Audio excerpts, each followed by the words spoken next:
स्वागत है दोस्तों। बीपीएससी टीचर एग्ज़ाम के लगभग 3 दिन बचे हुए हैं। 15 और 16 में आपकी परीक्षाएं हैं। उस क्रम में महत्वपूर्ण रचनाओं के रिवीजन को लेकर के हम यहाँ पर मौजूद हैं। आप इसमें देखेंगे महत्वपूर्ण रचनाएं और उनकी विधाएं जिन्हें आपको ध्यान में रखना है। तो शुरुआत करते हैं। वह पथ बंधु था, यह किसकी रचना है? नरेश मेहता। विज्ञान गीता, ये किसकी रचना है? केशव दास की। प्रबोध पचासा, पद्माकर की। पाल गोमरा का स्कूटर, दरियाई घोड़ा, तिरिच, ये तीनों कहानियाँ किसकी हैं? पाल गोमरा का स्कूटर, दरियाई घोड़ा और तिरिच, ये कहानियाँ उदय प्रकाश जी की हैं। अंजो दीदी, अंजो दीदी कौन सी विधा की रचना है? ये नाटक है और इसे लिखा है उपेंद्रनाथ अश्क जी ने। अंजो दीदी, इस नाटक में अगर आपको कभी अवसर मिले तो पढ़िएगा कि एक साफ सफाई के प्रति जो एक सनक होती है वो किस तरह से धीरे धीरे जीवन को तनावपूर्ण कर देती है। पूरे इस नाटक में आपको, ये बड़ा सुंदर नाटक है, आप इसे पढ़िएगा अगर कभी मिल जाए तो। अंजो दीदी नाटक उपेंद्रनाथ अश्क का है। दोस्तों, कुछ लोग ऐसे हैं यूट्यूब पे इस समय कि जो हमारे इस पूरे कंटेंट को चोरी करके या कहिए कि पूरी तरह से कॉपी करके अपने यूट्यूब चैनल चला रहे हैं और वो हमारे व्यूअर्स में ही हैं। तो उनसे निवेदन है कि ऐसा करना बंद कर दें। मान लीजिए कॉपीराइट स्ट्राइक करेंगे तो आपके अब तक के सारे चैनल पे जो आपने मेहनत किया हुआ है वो सारी चीज़ें ख़राब हो जाएंगी। तो कृपया ऐसा ना करें तो ज़्यादा बेहतर है। थोड़ा मेहनत करके, और अगर आप पढ़ाना चाहते हैं तो अपनी शैली में भी उतना परिवर्तन लाइए कि पढ़ाने की शैली भी अच्छी हो, मेहनत भी करिए, प्रश्न अच्छे सेलेक्ट करिए, तो वो ज़्यादा बेहतर होगा। तो ये रिक्वेस्ट आप ध्यान रखिएगा। आगे हम देखते हैं कि झीनी झीनी बीनी चदरिया, ये किसकी रचना है? अब्दुल बिस्मिल्लाह की। और ये क्या है? ये उपन्यास विधा की रचना है। झीनी झीनी बीनी चदरिया, अब्दुल बिस्मिल्लाह। पैरों में पंख बांधकर, ये किसकी रचना है? रामवृक्ष बेनीपुरी की। और ये यात्रा साहित्य है। जैसा कि इसके नाम से ही आप अंदाज़ा लगा सकते हैं, पैरों में पंख बांधकर, और दूसरा इन्हीं का है उड़ते चलो उड़ते चलो। दोनों यात्रा साहित्य की रचनाएं हैं। तो आप दोनों को आप इस तरह से जोड़ कर देखेंगे कि पैरों में पंख बांधकर, उड़ते चलो रामवृक्ष बेनीपुरी जी का यात्रा साहित्य है। हिंदी साहित्य का अतीत, ये किसकी रचना है?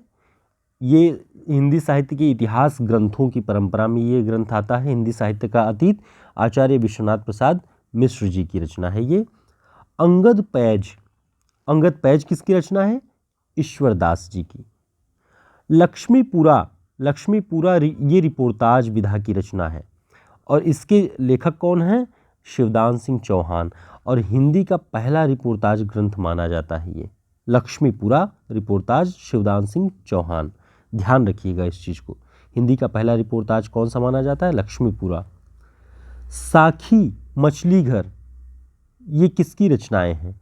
ये दोनों कविता संग्रह हैं विजय देव नारायण शाही जी की। ध्यान रखिएगा। संपत्ति शास्त्र, संपत्ति शास्त्र ये निबंध संग्रह है किसका? आचार्य महावीर प्रसाद द्विवेदी जी का संपत्ति शास्त्र। अर्धकथानक किस विधा की रचना है?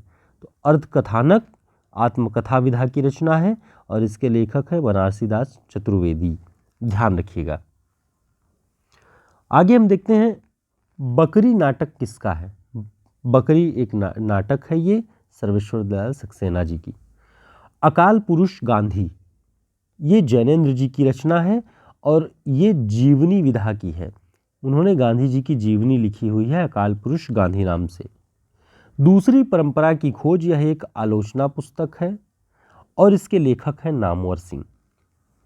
शिव शंभू के चिट्ठे, ये निबंध है, बहुत प्रसिद्ध निबंध है। सामान्यतः हो सकता है आपने पढ़ा हो, स्नातक और परास्नातक के सिलेबस में अक्सर ये निबंध लगाया गया है।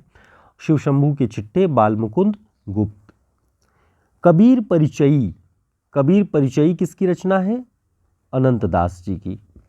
इन रचनाओं को खूब अवेयर होकर आप देखिएगा। जो आपके मान लीजिए परीक्षाओं में अगर 100 प्रश्न आते हैं तो कम से कम 20 से 25 का रेशियो इस तरह से वन लाइनर क्वेश्चंस का होता है, जो कि आता ही आता है। बाकी डिस्क्रिप्टिव में कुछ हो सकता है, कविता की पंक्तियां दे दी जाए तो वो, और या फिर किसी रचना की मूल उद्देश्य के बारे में पूछ लिया जाए, वो अलग होता है। लेकिन इन्हें आप, इनमें गलतियां ना हो, आपको ये ध्यान रखना है। विधाओं से और उनके लेखकों के नाम से आपकी गलतियां ना हो, क्योंकि ये गलतियां बहुत अखरती हैं जब भी परीक्षाओं में हम ये गलतियां करते हैं तो इसलिए रचनाओं को ध्यान से सुनिए। हिंदी साहित्य की भूमिका बहुत महत्वपूर्ण पुस्तक है। आचार्य हजारी प्रसाद द्विवेदी जी इसके लेखक हैं। हिंदी साहित्य का आदिकाल, ये भी हजारी प्रसाद द्विवेदी जी की रचना है।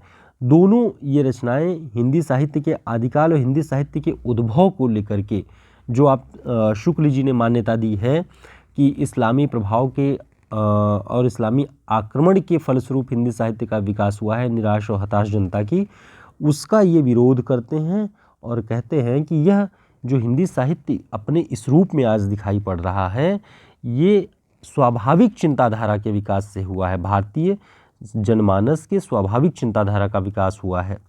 तो ऐसा मानते हुए इस स्थापना उन्होंने इसमें की हुई है। पृथ्वीराज रासो, ये किसकी रचना है? पृथ्वीराज रासो चंद-बरदाई की है। और दूसरी उसी नाम से एक देखिए पृथ्वीराज विजय है। पृथ्वीराज रासो चंद-बरदाई, पृथ्वीराज विजय जयानक की रचना है। जयानक कश्मीरी कवि थे जो पृथ्वीराज के दरबार में रहते थे और आचार्य रामचंद्र शुक्ल जी पृथ्वीराज रासो के बजाय पृथ्वीराज विजय को अधिक प्रामाणिक और तर्कसंगत मानते हैं। तो ये भी ध्यान रखिएगा।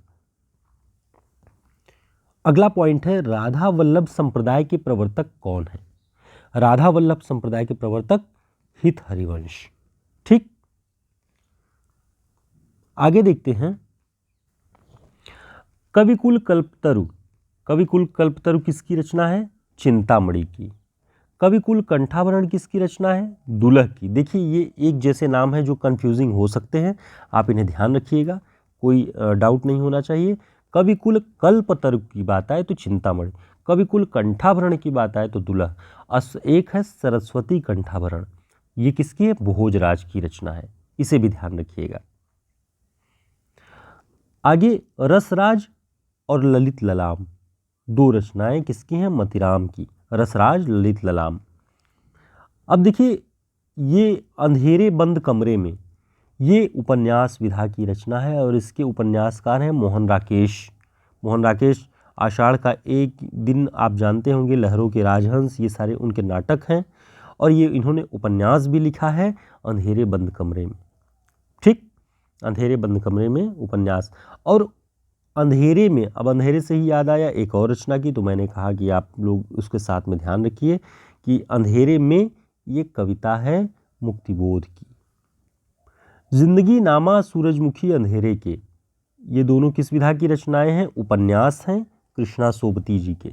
जिंदगी नामा, सूरजमुखी अंधेरे के। अब सूरज से ही एक और रचना, सूरज का सातवां घोड़ा। सूरज का सातवां घोड़ा किसका है? धर्मवीर भारती जी का। आगे देखते हैं। बादल को घिरते देखा है, ये कविता है नागार्जुन की। और उसी के बाद बादल से एक और रचना है बादल राग। बादल राग कविता निराला की। दोनों कविताएं हैं बादल बादल से, लेकिन एक बादल को घिरते देखा है नागार्जुन और बादल राग निराला। अपनी धरती अपने लोग, ये रामविलास जी की रचना है, रामविलास शर्मा जी की। संसद से सड़क तक, ये कविता संग्रह धूमिल जी का है।